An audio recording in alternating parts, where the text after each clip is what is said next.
Dear students, मैं Suresh Chandra Sharma, assistant professor political science. आज हम राजनीति विज्ञान के एक महत्वपूर्ण विषय राजनीतिक सिद्धांत की चर्चा करते हैं। यह जो टॉपिक है ये हमारे बीए फर्स्ट ईयर का टॉपिक है। बीए फर्स्ट ईयर में इसकी शुरुआत परंपरागत दृष्टिकोण से होती है। मित्रों, राजनीति विज्ञान की एक लंबी परंपरा रही है। मेरा मत है कि मानव समाज के विकास के प्रारंभिक दौर से ही राजनीतिक व्यवस्था या राजनीतिक विचार या राजनीतिक सिद्धांत या राजनीतिक परंपराओं का प्रचलन रहा है, क्योंकि मनुष्य एक सामाजिक प्राणी है और समाज की व्यवस्था जो व्यक्ति या जो संस्था चलाती है उसके अंदर राजनीतिक गुण विद्वान होते हैं। इस प्रकार हम कह सकते हैं कि राजनीतिक विचार जो हैं वो प्रत्येक समाज की एक मूलभूत आवश्यकता रही है और मानवीय समाज का एक ऐसा विषय रहा है कि जिससे मनुष्य अपने विकास की परंपराओं को या विकास की दिशा का निर्धारित करता रहा है। परंतु राजनीति विज्ञान या राजनीतिक सिद्धांत के जनक होने का श्रेय यूनानियों को दिया जाता है। ऐसा क्यों? क्योंकि यूनान से ही राजनीति विज्ञान की एक व्यवस्थित परंपरा निकली है, जिसमें प्लेटो का उन्नत आदर्शवाद और अरस्तु का वैज्ञानिक क्रमबद्ध बुद्धिवाद, ये दो परंपराएं राजनीति विज्ञान को यूनान की देन है। या यूं कहिए कि इन प्लेटो और अरस्तु ने राजनीति विज्ञान को, जो एक बिखरा हुआ विषय था, उसको इकट्ठा करके सुनियोजित तरीके से हमारे सामने पेश किया है। इसके बाद जितने भी राजनीति विज्ञान के विद्वान हुए, उन्होंने इस बुद्धिवाद और आदर्शवाद के ऊपर ही अपने विचार रखे। उन विचारों को ही तोड़ मरोड़ कर अपने हिसाब से पेश किया और ये कह सकते हैं कि इनके ही विचारों पर आगे चल के वर्तमान तक राजनीति विज्ञान अपना स्वरूप निर्धारित करता आया है। समय के अनुसार राजनीति विज्ञान की परंपराएं, राजनीति विज्ञान के सिद्धांत और राजनीति विज्ञान की विषय वस्तु में अनेक परिवर्तन होते रहे हैं। इन्हीं परिवर्तनों के आधार पर हम राजनीति विज्ञान के अध्ययन को दो भागों में बांटते हैं। नंबर 1 परंपरागत अध्ययन और नंबर 2 आधुनिक अध्ययन। परंपरागत राजनीति विज्ञान का जो अध्ययन है, यह परंपरागत राजनीति विज्ञान जो है और आधुनिक राजनीति विज्ञान, ये दो अलग अलग धाराएं हैं, परंतु इन दोनों के बीच में कोई बड़ी एक विभाजन रेखा नहीं खींची जा सकती जिससे इनमें स्पष्ट विभाजन किया जा सके। दोनों के विशिष्ट लक्षण एक दूसरे को अतिव्याप्त करते हैं, अर्थात परंपरागत और आधुनिक जो अध्ययन पद्धतियां हैं या दृष्टिकोण हैं, इनके लक्षण हमें दोनों ही सिद्धांतों में एक दूसरे में आपस में दिखाई दे जाते हैं। अब हम इसको स्पष्ट रूप से एक एक करके पढ़ते हैं। नंबर 1, पहले हम पढ़ते हैं राजनीति विज्ञान का परंपरागत दृष्टिकोण। मित्रों, राजनीति विज्ञान का जो परंपरावादी अध्ययन है उसे हम कालखंड के हिसाब से देखें तो ये कह सकते हैं कि व्यवहारवादी क्रांति से पूर्व प्रचलित अध्ययन। परंतु हम ये नहीं कह सकते कि व्यवहारवादी क्रांति के बाद का जो अध्ययन है उसमें परंपरागत अध्ययन के लक्षण बिल्कुल नहीं दिखाई देते। तो इस प्रकार हम इसे समय विशेष से तो इसको विभाजित नहीं कर सकते। हम ये देखते हैं कि परंपरागत अध्ययन में क्या क्या चीज़ें हैं, कौन कौन सी उसकी विशेषताएं हैं और उसके क्या लक्षण हैं, जिसमें आज के विद्वान के विचार भी हो सकते हैं और प्राचीन के भी हो सकते हैं। तो मित्रों, अब हम इसकी एक चीज़ देखते हैं कि परंपरागत जो राजनीतिक अध्ययन है इसमें उन विद्वानों को रखा जाता है जो कल्पनाशील हैं, जिनका अध्ययन दार्शनिक है।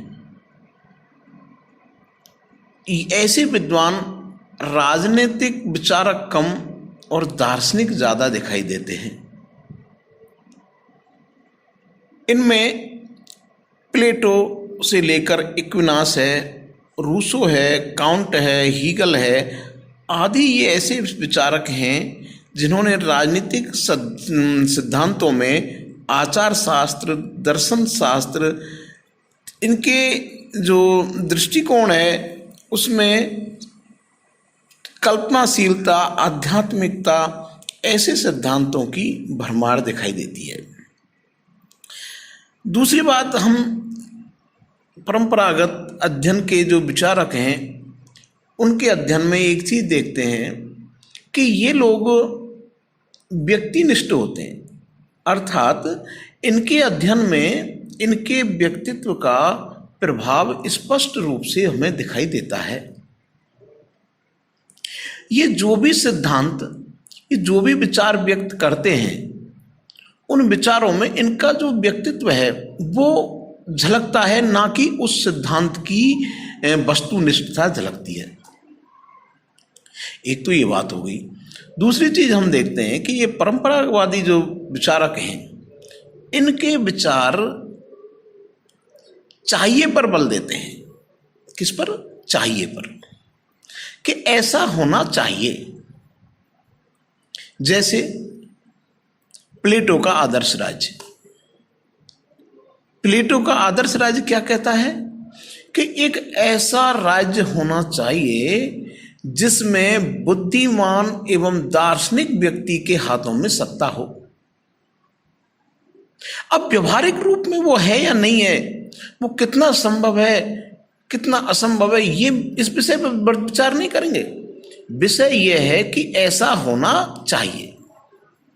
तो परंपरावादी जो सिद्धांत हैं, परंपरावादी जो हमारे विचारक हैं, उनके सिद्धांतों की एक सबसे बड़ी विशेषता क्या है कि वो चाहिए पर बल देते हैं। एक आदर्श स्थिति की कल्पना करते हैं, इसीलिए इनको आदर्शवादी भी कहा जाता है। तो मित्रों, इस प्रकार हम देखते हैं कि जो परंपरावादी जो हमारा दृष्टिकोण है उसमें बौद्धिक और तर्क के आधार पर निगमनात्मक निष्कर्ष निकाले जाते हैं। इसका संबंध शाश्वत एवं उच्च स्तरीय तत्वों से संबंधित होने के कारण प्राचीन दार्शनिकों की चिंतन प्रणाली भी इसे कहा जाता है। इस अध्ययन में शोध और विश्लेषण की प्रमुख विधियां ऐतिहासिक और वर्णनात्मक रही हैं। इसके अनुसंधान के प्रमुख विषय राज्य, सरकार और राजनीतिक संस्था रही हैं। अब मित्रों, हम एक चीज देखते हैं कि राजनीति विज्ञान का ये जो परंपरावादी जो दृष्टिकोण है वो राज्य की परिभाषा कैसे देता है। कौन कौन से विचारक हैं जो परंपरावादी दृष्टिकोण के जो राज्य की परिभाषा देते हैं, क्योंकि राज्य की जो परिभाषा देंगे वो उस परिभाषा में उनके दृष्टिकोण का स्पष्ट झलक हमें दिखाई दे जाएगी। जैसे परंपरावादी विचारकों में कुछ विद्वान हैं जिनका मानना है कि राजनीति विज्ञान राज्य का अध्ययन है। राजनीति विज्ञान राज्य का अध्ययन है।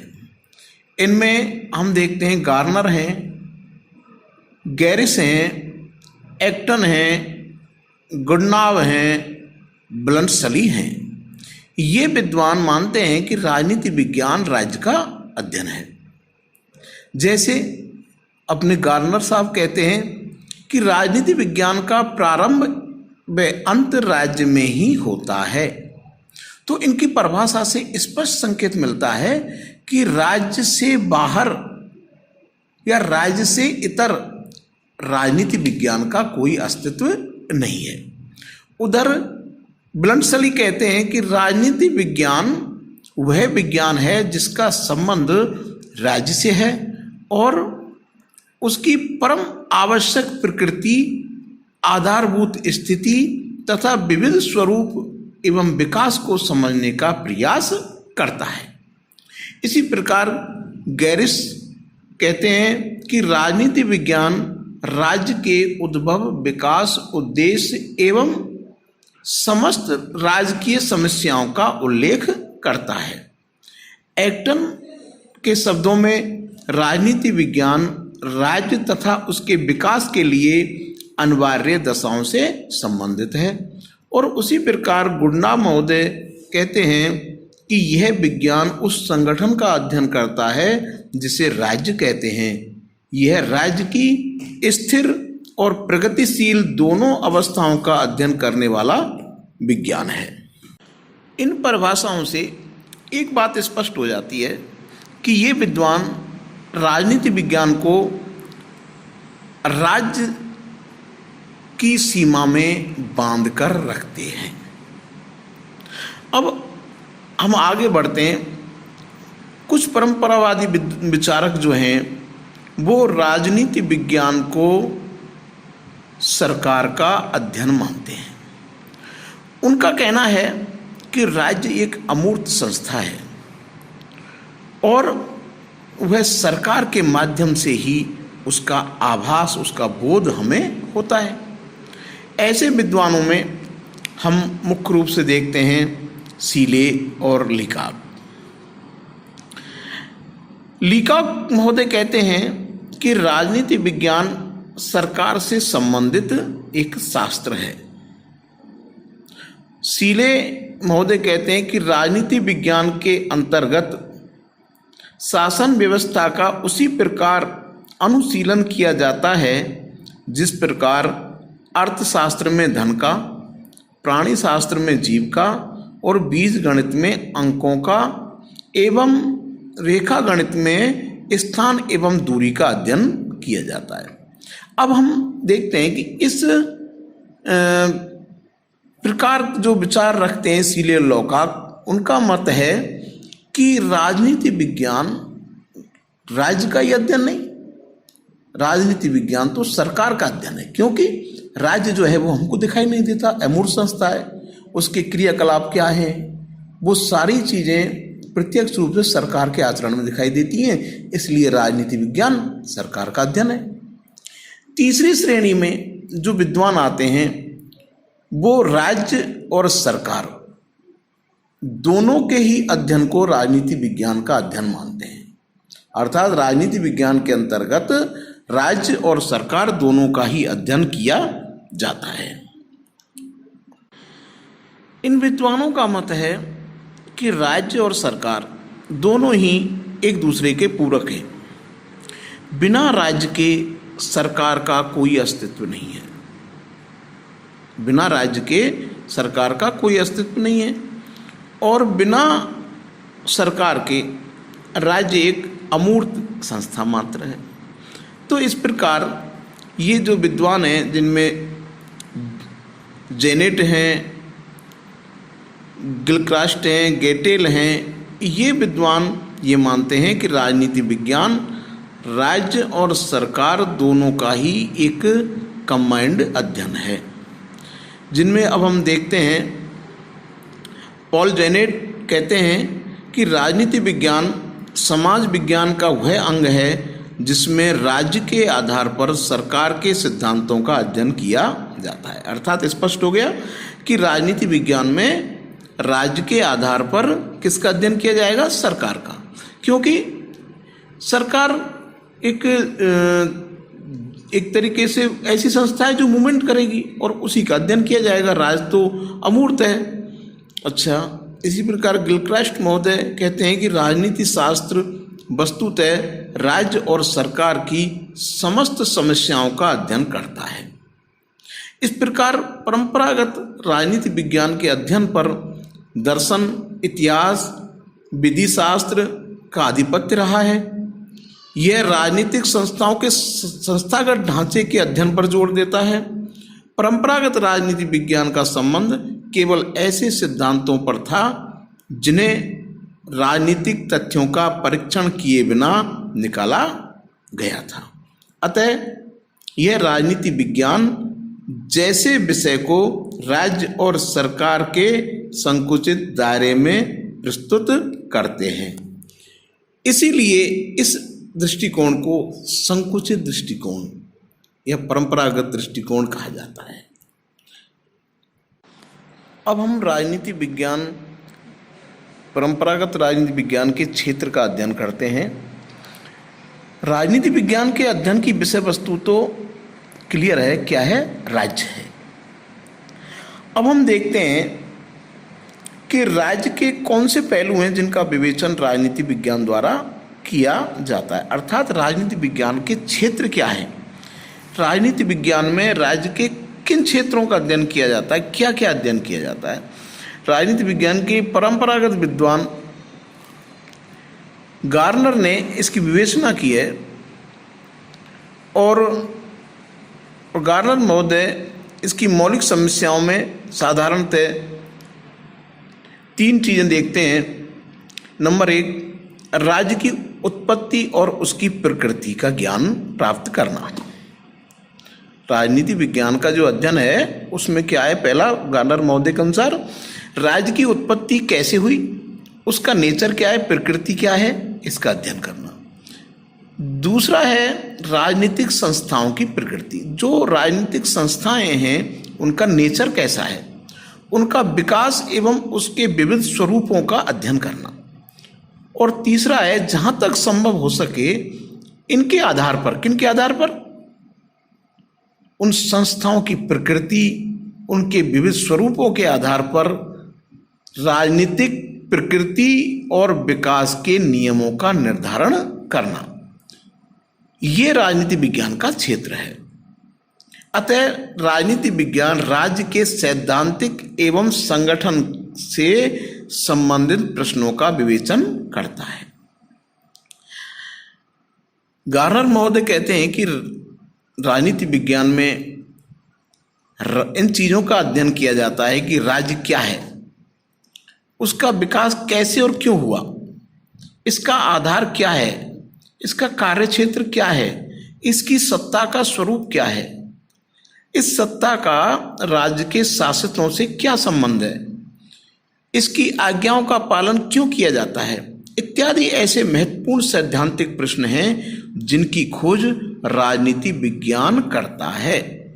इसी प्रकार परंपरागत दृष्टिकोण के विद्वान गुडनाव ने राजनीति विज्ञान का संबंध 3 बातों से जोड़ा है कि राज्य की इच्छा का निर्माण कैसे होता है, राज्य की इच्छा की अभिव्यक्ति कैसे होती है और राज्य की इच्छा की क्रियान्विति कैसे होती है।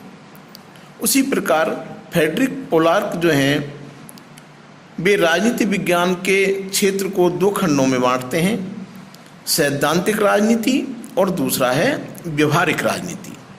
इसी प्रकार बिलोवी जो हैं वो राजनीति विज्ञान 3 महत्वपूर्ण विषयों का अध्ययन मानते हैं, राज्य का अध्ययन, शासन का अध्ययन और उन विधियों का अध्ययन, उन रूल्स का अध्ययन जिनसे राज्य के शासन व्यवस्था का संचालन होता है।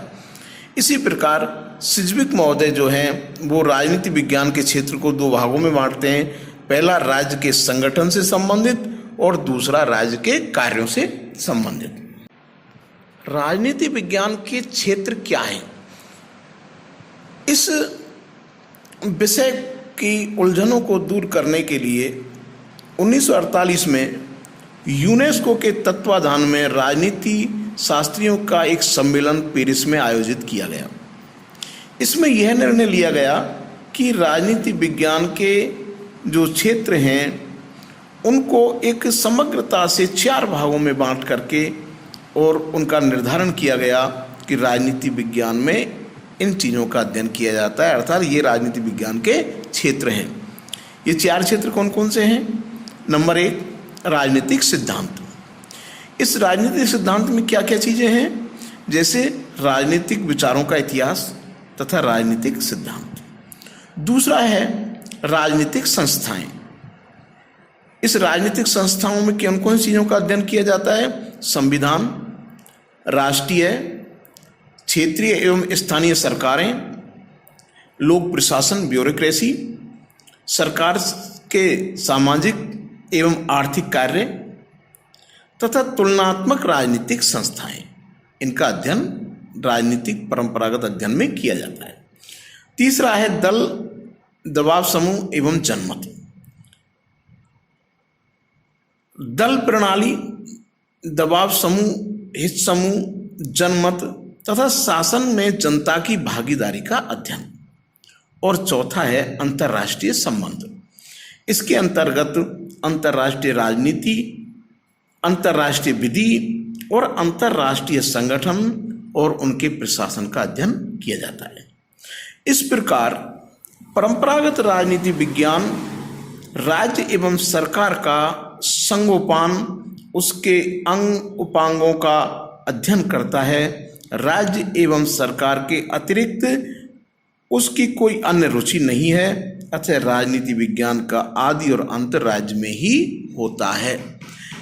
इस प्रकार हम देखते हैं कि परंपरागत जो अध्ययन है, परंपरागत जो दृष्टिकोण है, उसका मुख्य फोकस जो है वो राज्य के और राज्य की संस्थाओं के अध्ययन तक सीमित है, पहली बात।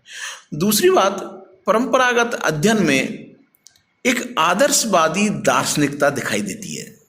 ये 2 चीज़ें मुख्य हैं।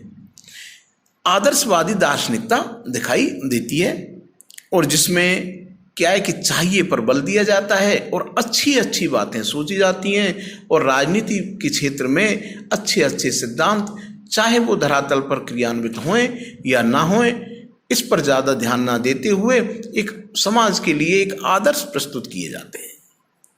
मित्रों, ये हमारा परंपरागत अध्ययन का एक छोटी सी चर्चा है। इस पर हम आगे अगले वीडियो में परंपरागत राजनीति विज्ञान के अध्ययन की पद्धतियों पर विचार करेंगे, फिर हम आधुनिक चिंतन पर विचार करेंगे और इस प्रकार हम इस पूरे सिद्धांत वाले टॉपिक को बहुत ही अच्छी तरीके से समझने का प्रयास करेंगे। मुझे उम्मीद है कि आप लोगों को ये चर्चा अच्छी लगी होगी, समझ में भी आई होगी। Thank you.